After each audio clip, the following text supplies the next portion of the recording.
Salut à vous les amis et bienvenue sur cette première vidéo du cinéfilm. Dans ce numéro, je vais tout vous dire, tout vous raconter. En vérité, je suis Iron Man.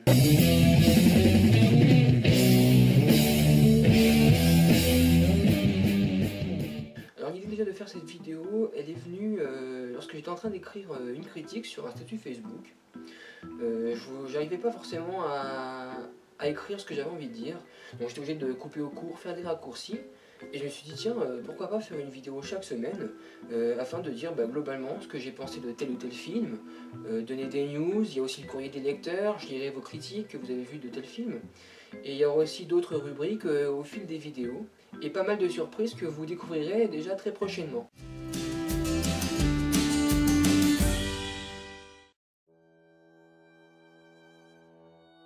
Alors le film que j'ai vu en streaming, c'était vendredi soir, et il s'agit du dernier film de Steven Spielberg, Le Pont des Espions.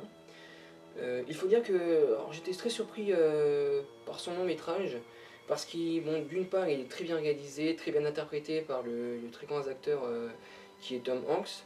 Et au niveau de Spielberg, je pense que c'est son film le plus personnel. Comme on a vu récemment Lincoln, Cheval de guerre. Et c'est vrai qu'ils n'avaient pas travaillé du coup avec Tom Hanks depuis Il faut sauver le soldat Ryan. Et le cadrage est vraiment parfait et le jeu de lumière aussi est très intéressant dans ce film.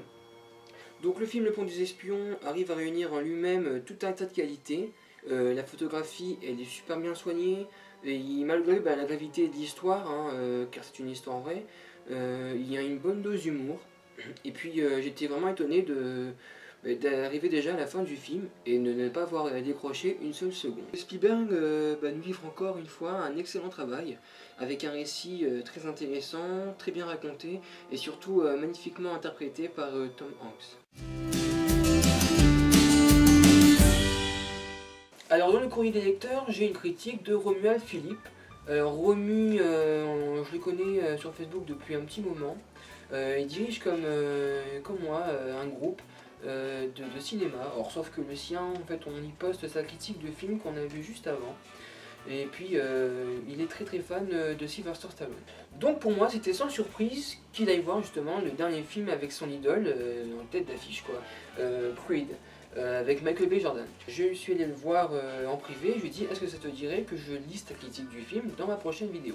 Il disait que en fait, une fois qu'il est sorti du cinéma, parce qu'il a écrit vraiment un show, il disait que le film était tout simplement génial, et que cela était tout simplement énorme, et que Michael Jordan aussi avait une très bonne prestation.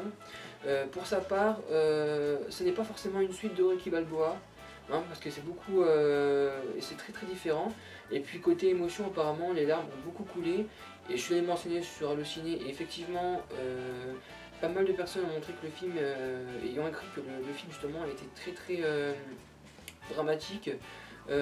Apparemment c'est parfois très dur à certains moments du film, et puis pas mal de souvenirs des anciens films et du passé lui sont revenus en tête. Il mérite apparemment 1000 fois sa récompense et l'Oscar qu'il a reçu aux Golden Globes. Le combat titanesque, le combat final est juste titanesque apparemment, avec la musique de Rocky. Et voilà, il est sorti du cinéma avec encore des frissons et avec les yeux rouges.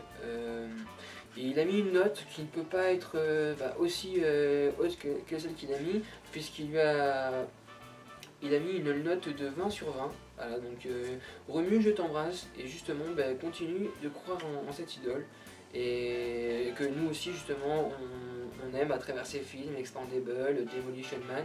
La semaine prochaine, j'ai une petite surprise pour vous. Je vais quitter cet appartement pour pouvoir tourner ma vidéo à l'extérieur, et enfin non, lui va vous expliquer mieux que moi en fait. Ciao. La semaine prochaine, je vous ferai découvrir les coulisses d'un cinéma.